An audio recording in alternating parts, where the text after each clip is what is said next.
இன்றைய கதை தொடர்கிறது. அப்புறம் என்ன ஆயிடுச்சு, நான் ஸ்கூல் போறக்காண்டி அப்பல்லாம் பணம் ரொம்ப கஷ்டம். இப்ப அப்பலாம் பள்ளிக்கூடம் போறதுக்கு ரொம்ப ஆர்வமா இருந்தது. அப்பல்லாம் பள்ளிக்கூடம் போகணும், படிக்கணும், நல்லா பெரிய ஆள் ஆகணும் அப்படின்னா, எனக்கு அப்ப இருந்தே ஒரு கனவு வந்து டிரைவர் ஆகணும் அப்படின்னு தான் ஒரு கனவு. வேற ஒண்ணும் பண்றதுக்கு இல்ல. அப்புறம் என்ன ஆயி போச்சுங்கன்னா, அந்த தோட்டத்துல குடியிருந்தோம் பார்த்தீங்களா, அந்த தோட்டத்துக்காரங்களும் நல்லா நம்மளுக்கு நல்லா விவசாயம் பண்ணியிருந்தோம். நல்லா விளைஞ்சிருந்தது.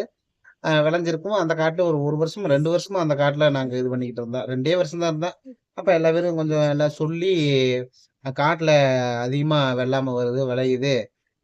அவங்கள வச்சிருக்க வேண்டாம். அவங்க என்னமோ காடு உங்க காடுன்னு சொல்லி, அவங்க காடுன்னு சொல்லி உரிமை கொண்டாடுறாங்க. அ அப்படின்னு சொல்லி அந்த காட்டுலயும் இருக்க விட மாட்டேன்ட்டாங்க. அப்பவே உடனே வெளியில கிளப்பி விட்டாங்க. அந்த வெள்ளாமை எடுத்தோனே, "நீங்க அங்க இருக்கக்கூடாது. வெளியில போங்க" அப்படின்னு சொல்லிட்டாங்க. அப்புறம் என்னடா பண்றது? அப்படின்ட்டு அங்கேயும் இங்கேயும் போய் இது பண்ணிக்கிட்டு இருந்தாங்க. அப்புறம் ஆளாளுக்கு ஒண்ணொண்ணு சொல்லிட்டாங்க. சொல்லவும் நீங்க உடனே உடனே இடத்த காலி பண்ணணும் அப்டின்ட்டாங்க. சரி எங்களுக்கு கொஞ்சம் டைம் குடுங்களேன். நாங்க இந்த வெள்ளாமைலாம் எடுத்துக்கிட்டு வெளியில போய்க்கிறோம் அப்படின்னு சொன்னோம். அப்புறம் எங்க அம்மாவும் படுத்த படுக்கையா இருந்தாங்க. ஒண்ணும் பண்றதுக்கு இல்ல. அப்புறம் சரி அப்டின்ட்டு வெள்ளாமைலாம் எடுத்துட்டோம். வெள்ளாமைலாம் எடுத்து அடுத்து என்ன பண்ணலாம் அப்படின்னு இருக்கும்போது, இன்னொரு பக்கத்துல ஒரு தோட்டம் ஒண்ணு இருந்தது. அந்த தோட்டத்துல வந்து அவங்கள்ட்ட போய் கேட்டோம். செவல்பட்டி அப்படிங்கிற ஒரு ஊர்ல போய் ஒருத்தர் இருந்தாரு. அவங்கள்ட்ட போய் கேட்டோம். இந்த மாட்ட வந்து இந்த காட்டுல வந்து இருந்தேங்க. எங்க எங்களுக்கு எங்க அண்ணன் தம்பியும் ஆதரவு குடுக்கல.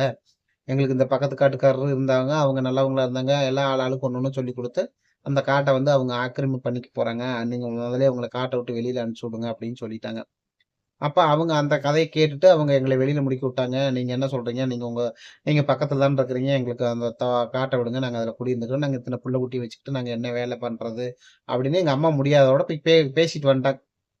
அம்மாவுக்கு சரவாங்கி வந்துருச்சு. அவங்க அப்படின்னு போய் நடந்து மொண்டி மொண்டி நடக்க முடியாம சைக்கிள்ல அப்பா வச்சு கூட்டிட்டு அவங்கள்ட்ட போய் பேசிட்டு வந்துட்டாங்க. அப்ப சரி அதுக்கு சொன்னாரு, "ஏம்மா நீ என் காட்டுக்குள்ள இருந்து, நீ வந்து உடனே நான் அடுத்தவங்க கொஞ்சம் 1 வருஷம் கூடவும் இருக்கும், குறைச்சும் இருக்கும். நீ என் காட்டுக்கு பாதுகாப்பா இரு. நீ எனக்கு பணமெல்லாம் குடுக்க வேண்டாம். என் காட்டுக்கு பாதுகாப்பா இரு. என் காட்டு ஓரத்துல இடம் இருக்குது. நீ அந்த இடத்துல இருந்துக்க. நாளைக்கு நானே வந்து நீ வெளியில போ அப்படின்னு சொன்னாலும் நீ போ வேண்டிய அவசியம் இல்ல. ரோட்டு ஓரம் தானே நீ அதுல இருந்துக்கம்மா, குடியிருந்துக்கம்மா" அப்படின்னு சொல்லி அந்த ஐயா சொல்லிட்டாங்க. அந்த ஐயா சொன்னதுனால சரி அப்படின்ட்டு அந்த காட்டுக்குள்ள நாங்க குடியிருக்கல. காட்ட ஒட்டி புறம்போக்குல தான் இருந்தோம். நத்தம் புறம்போக்கு தான் இருந்தது. ரோட்டு ஓரத்திலேயே பக்கத்திலேயே இருந்தது.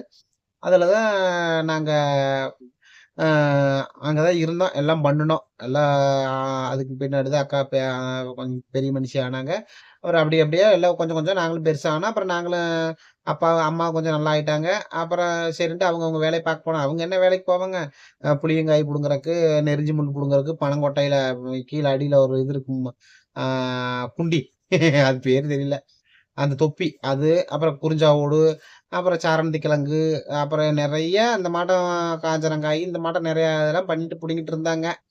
ஆமாங்க. அந்த நான் ரொம்ப கஷ்டப்பட்டுக்கிட்டு இருந்தேன். ஆனா என்ன ஒரு சந்தோஷம், எங்க அம்மாச்சி வீட்ல இருக்கும்போது, எங்க பெரியம்மாளோட அவங்க பேரன் கீது எல்லாமே நல்லா சந்தோஷமா, ஜாலியா நல்லா குதிச்சு விளையாண்டுக்கிட்டு இருந்தான். அத விட்டு வெளியில வந்தோனே எல்லா பேரும் அப்படியே டப்புன்னு லாக் ஆக்கிட்டாங்க. சொந்தம் பூரா அப்படியே லாக் ஆக்கிட்டாங்க. ஏன்னா நாம இருக்கறக்கு இடம் இல்ல அப்படின்னு சொல்லிட்டாங்கல்ல. அந்த ஒரு இதுல போயிட்டாங்க. நாம அங்கேயும் இங்கேயும் ஒல கட்டிக்கிட்டு அங்கேயும் இங்கேயும் தூக்கிட்டு சோறாக்குறாங்க, அடுப்பு கண்ட பக்கம் கூட்டுறாங்க அப்படின்னு கொஞ்சம் கேவலமா பேசுனாங்க. இருக்கட்டும். போதும் இன்னைக்கு இதோட இருக்கட்டும். நாளைக்கு பார்ப்போம். டாட்டா.